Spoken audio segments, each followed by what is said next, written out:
Hello viewers, welcome to my YouTube channel quick English in Bengali. তো আজকের ভিডিওতে আমি তোমাদের সাথে শেয়ার করবো যে কমপ্লেক্স সেন্টেন্সের ভয়েস চেঞ্জ তোমরা কিভাবে করবে। ম্যাক্সিমাম ক্ষেত্রে তোমাদের পরীক্ষার সময় এরকম কিন্তু আসে যে I know that he did this, মানে কমপ্লেক্স সেন্টেন্সের ভয়েস চেঞ্জ তোমরা কিভাবে করবে। যে ক্লজ থাকে, মেইন ক্লজ একটা রয়েছে, আর একটা কি রয়েছে প্রিন্সিপাল ক্লজ একটা রয়েছে, সেটা হচ্ছে আই নো। আর দ্যাটের পর থেকে হি ডিড দিস, এটা কিন্তু সাবঅর্ডিনেট পার্টটা, অর্থাৎ এখানে দুটো ক্লজ কিন্তু রয়েছে। এই ধরনের ক্লজ দিয়ে ভয়েস চেঞ্জ যদি তোমাদের আসে, ম্যাক্সিমাম ক্ষেত্রে তোমরা ছেড়ে দিয়ে আসো, পারো না। তাই আমি এই ভিডিওতে খুব সহজে তোমাদের শিখিয়ে দেবো যে কিভাবে তোমরা কমপ্লেক্স সেন্টেন্সের ভয়েস চেঞ্জ করবে। তাই যারা জানো না যে কমপ্লেক্স সেন্টেন্সের ভয়েস চেঞ্জ কিভাবে করতে হয়, এই ভিডিওটাকে পুরোটা দেখো, ভিডিও শেষে কিন্তু তোমরা শিখতে পেরে যাবে যে কিভাবে করতে হয়। তো এখানে দেখো I know that he did this, তাহলে এখানে দুটো সেন্টেন্স আমরা দেখতে পাচ্ছি। দ্যাটটা যেরকম আছে দ্যাট থাকুক, আই নো আর হি ডিড দিস। তাহলে I know he did this, তাহলে এটা যখন আমরা চেঞ্জ করব তখন কি করতে হবে আমাদের, একটা যেহেতু আই নো দ্যাট, এখানে দেখো আইটা হচ্ছে সাবজেক্ট, নোটা হচ্ছে কি ভার্ব, আর এখানে একটা অবজেক্ট আমাদের দরকার, সেটা নেই। তাহলে এখানে আমি কি করব, ইট একটা আনবো। মনে মনে আমি ধরে নিলাম যে আই নো ইট, তারপরে হি did this, I know it he did this. আমি দ্যাটটাকে যেরকম আছে থাকুক, এখন দ্যাটের কথায় আসছি না, দ্যাট যেরকম আছে সেরকমই বসে যাবে। তো এখানে দেখো প্রথমে আমি বললাম আই নো, তাহলে এখানে একটা অবজেক্ট দরকার, অবজেক্টটা তো এখানে নেই। তাহলে আমরা এখানে কি করব, প্রথমে একটা ইট আনবো। তাহলে অবজেক্ট ভয়েস চেঞ্জের প্রথম নিয়ম কি, অবজেক্ট যেটা অবজেক্ট সেটা সাবজেক্টের জায়গায় আনতে হবে। তাহলে আমরা যখন ভয়েস চেঞ্জ করব তাহলে ইট লিখলাম। তাহলে এটা কোন টেন্সে রয়েছে, নো, তাহলে নো চেঞ্জ করলে হবে it is known, no new known. এবার নোনের সাথে কি বসে, বাই তো বসে না, তাহলে কি বসে, to me, it is known to me. এবার দ্যাট যেরকম আছে দ্যাট বসলো। এরপর এই পার্টটাতেও, অর্থাৎ এই সেন্টেন্সটাকেও কিন্তু আমাদের ভয়েস চেঞ্জ করতে হবে। কি করে করব, এবার তাহলে এটা হচ্ছে সাবজেক্ট, এটা হচ্ছে ভার্ব, এটা হচ্ছে অবজেক্ট। তাহলে দিসটা হচ্ছে এখানে অবজেক্ট, তাহলে এখানে দিসটাকে প্রথমেই নিয়ে আসি। এবার ডিড রয়েছে, তাহলে এটা কিসে রয়েছে, সিম্পল পাস্ট টেন্সে রয়েছে। তাহলে এখানে চেঞ্জ করলে কি হবে, this was done by him. Step by step বলে কিন্তু সব কটা কিন্তু হয়ে গেল। এবার দেখো তাহলে এখানে I know that he did this, it is known to me that this was done by him, হয়ে গেল। Next, he says that he loves her, he says that he loves her, he says it, তাহলে সে কি বলেছে, সে এটা বলেছে, হি সেজ this, he loves হার। তাহলে এখানে দেখো এখানেও হি রয়েছে, এখানেও হি রয়েছে, তাহলে দুটো সাবজেক্ট দুবার করে রয়েছে। আমাদের তো আর এতবার লেখার দরকার নেই হি হি করে, তাহলে এখানে লিখবো না।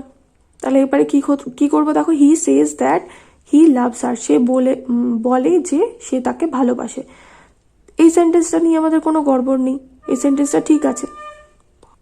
তাহলে এখানে আমরা কি লিখবো, প্রথমেই একটা ইট আনবো, হি সেজ ইট, এখানে তাহলে ইটটা উজ্জ্ব রয়েছে, তাহলে ইট ইজ সেইড, এটা রয়েছে সিম্পল প্রেজেন্ট টেন্সে, তাহলে চেঞ্জ করলে হবে ইজ, আর সেইডটা আসবে, ইজ সেইড।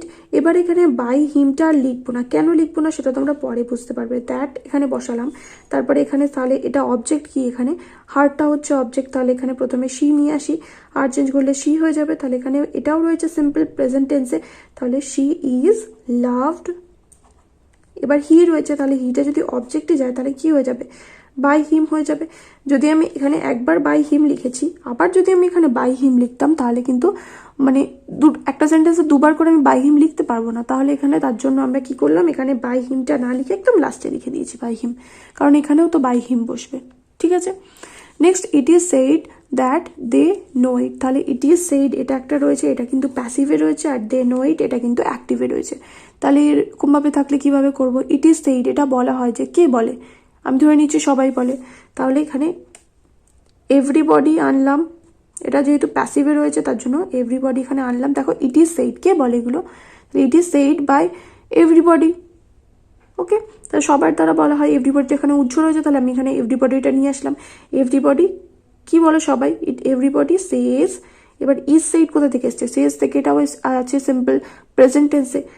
দ্যাট যেরকম আছে বসুক, তাহলে এখানে অবজেক্ট কি ইট, ইটটাকে নিয়ে আসলাম, it is known you known, এটা হচ্ছে সিম্পল প্রেজেন্ট টেন্সে, নোন টু দেম, হয়ে গেল।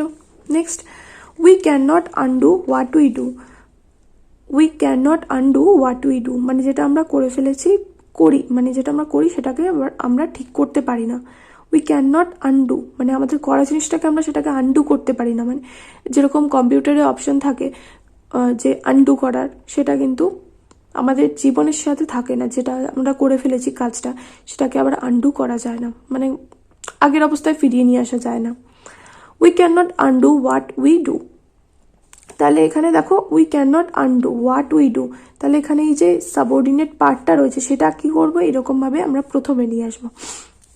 তাহলে এখানে দেখো একটা সাবজেক্ট রয়েছে উই, এখানেও কিন্তু উই রয়েছে, তাহলে দুবার করে কিন্তু উই রয়েছে। তাহলে এখানে কি করব, উই না, এখানে উই করলে হবে না, তাহলে প্রথমে যেরকম হোয়াট আছে, what is done can not be undone, এরকম কিন্তু লিখতে হবে আমাদের। What is done can not be undone, what is done, do থেকে এখানে ডান করে দিলাম, can not be undone by us কিন্তু এখানে আর লেখার প্রয়োজন নেই। What is done can not be undone, এই দেখো এখানে ক্যান নট রয়েছে, সেটাও কিন্তু আমরা প্যাসিভে নিয়ে চলে গেলাম। আর আনডু থেকে এখানে কিন্তু আমি আনডান করে দিলাম, কারণ এখানে ক্যান ছিল মোডাল, তাহলে ক্যান নট আর তারপর একটা বি আসবে, তাহলে বি আর আনডু থেকে আনডান করে দিলাম। What is done can not be undone, এবার বাই আস কিন্তু লেখার কোনো প্রয়োজন নেই। Next, what cannot be cured must be endured, what cannot be cured must be endured, তাহলে এখানে এটার ভয়েস চেঞ্জ কিভাবে করবে? তাহলে দেখো আগের সেন্টেন্সটা যদি তোমরা খেয়াল করো, তাহলে এটা কিসে ছিল, এটা ছিল পুরোটা অ্যাক্টিভে, আর এটা কিন্তু প্যাসিভে রয়েছে, কারণ এখানে ক্যান নট রয়েছে, বি রয়েছে, কিউর রয়েছে, আবার এখানে মাস্ট বি এনডিওর্ড রয়েছে। তাহলে যদি আগের সেন্টেন্সের কথা বলি, আগের সেন্টেন্সে কি করেছিলাম, এই সেকেন্ডের পার্টটাকে ফার্স্টে নিয়ে এসেছিলাম, তাহলে এখানেও তাই করতে হবে। সেকেন্ডের পার্ট কোনটা, তাহলে এখান থেকে ধরছি যে এটা সেকেন্ডের পার্ট, তাহলে এখানে একটা উই আনবো, উই মাস্ট, তাহলে এটা প্যাসিভে আনছি কিন্তু, তাহলে বিটা উঠে যাবে, উই মাস্ট, এবার এনডিওর থেকে কি করতে হবে, এনডিওর লিখতে হবে, উই মাস্ট এনডিওর, এবার হোয়াটটা বসবে সেকেন্ডের পার্ট, এই পার্টটা লিখবো হোয়াট ক্যান নট কিওর। এবার এখানে দেখো তোমাদের মনে হচ্ছে তো এখানে একটা সাবজেক্ট লিখিনি, হ্যাঁ উইটাকে আমাদের এখানে লেখা হয়নি, তাহলে উইটা আবার লিখলাম, we must এনডিওর that we can not cure. এই যে এখানে দেখো এই পুরো সেম এইরকমই হলো। ওকে, তো এইভাবেই কিন্তু তোমাদের করতে হবে। It is known that she knew the news, it is known that she knew the news, তাহলে এখানে দেখো এটা রয়েছে প্যাসিভে আর এটা রয়েছে অ্যাক্টিভে। It is known, it is known to everybody, সবাই জানে, তাহলে এখানে everybody knows, everybody knows that, এবার এটা চেঞ্জ করলে কি হবে, ইটটা হচ্ছে এখানে অবজেক্টে বসে রয়েছে, তাহলে না ইট না, সরি এখানে দ্য নিউজ রয়েছে, দ্য নিউজ ইজ, এখানে নিউ রয়েছে, তাহলে এখানে ওয়াজ হবে, ইজ হবে না কিন্তু, ওয়াজ নোন টু হার, হয়ে গেল। Next, she thinks that it was done by him, she thinks that it was done by him, তাহলে এটা চেঞ্জ করলে কি হবে, তাহলে সি থিংসটা হচ্ছে এখানে একটা, আর এইটা হচ্ছে আর একটা সেন্টেন্স, তাহলে এটা রয়েছে অ্যাক্টিভে, এটা রয়েছে প্যাসিভে। শি থিংস দ্যাট, তাহলে ইট ইজ থট, এটা ভাবা হয় যে,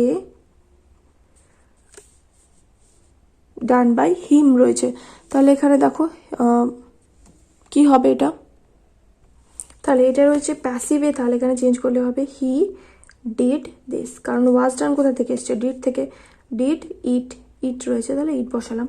ইট is thought that he did ইট, তাহলে ইট ইজ থট, বাই হার্টটা এখানে লিখতে হবে, কারণ এখানে বাই হার্টটা বাদ চলে গেছিলো, সরি এখানে ফুল স্টপ হবে না। ইট ইজ থট দ্যাট, এটা ভাবা হয় যে সে এটা করেছিল, তাহলে it is thought by her that he did it, হয়ে গেল।